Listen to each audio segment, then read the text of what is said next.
মুখ্যমন্ত্ৰী ইমান ভয়াতুৰ হৈ গৈছে, আজি কোৰ্টলৈ গৈছে। কিয় তেওঁ ৰাজনীতিবিদ নহয় নেকি? যদি তেওঁ কি জনতাৰ জনতাৰ আদালতৰ ওপৰত বিশ্বাস নাই নেকি? তেওঁ কিয় কোৰ্টলৈ গৈছে কি আমাৰ মুখখন কেনেকে দিব পাৰে? যি কথা অসমৰ চুকে কোণে প্ৰতিটো ঘৰৰ মানুহজনে জানে, এই 2-3জনৰ তোমালোকে মুখখনটো অলপ দিনৰ কাৰণে ৰুধিলেও মানুহ কি সঁচা কথা নাজানে নেকি?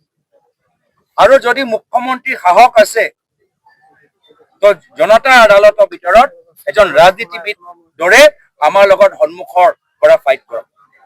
আমিও কেছ দিব পাৰিলোহেঁতেন। মোক যে কৈছে আমাৰ ওপৰত যে পাকিস্তান সম্পৰ্কত যে অভিযোগ আনিছে, মোৰ ওপৰত কেছ দিব লাগে, মোক কেছ দিবলৈ মন নাই। মই এজন ৰাজনীতিবিদ, মই জনতাৰ বিবেক ওপৰত মই বিশ্বাস কৰো। অসমৰ ৰাইজে যে কি সঁচা কি মিছা ভালদৰে জানে, তাৰ ওপৰত মোৰ বিশ্বাস। মই এজন ৰাজনীতিবিদ, মই ৰাস্তাত মই যুঁজিবলৈ বিচাৰো হিমন্ত বিশ্ব শৰ্মা ডাঙৰীয়া, কোৰ্টত নহয়। গতিকে মই জানো সত্য মোৰ লগত, মই জানো যে মই যিখিনি কথা কৈছো সঁচা। তেওঁ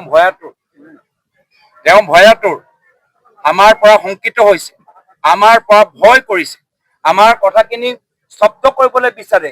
সেইকাৰণে তেওঁ জানে যে জনসাধাৰণৰ মাজত এইখিনি কথা যথেষ্ট প্ৰচলিত, আৰু সেইকাৰণে জনতাৰ ওপৰত তেওঁলোকৰ বিশ্বাস নাই, জনতা আদালতৰ ওপৰত তেওঁলোকৰ বিশ্বাস নাই।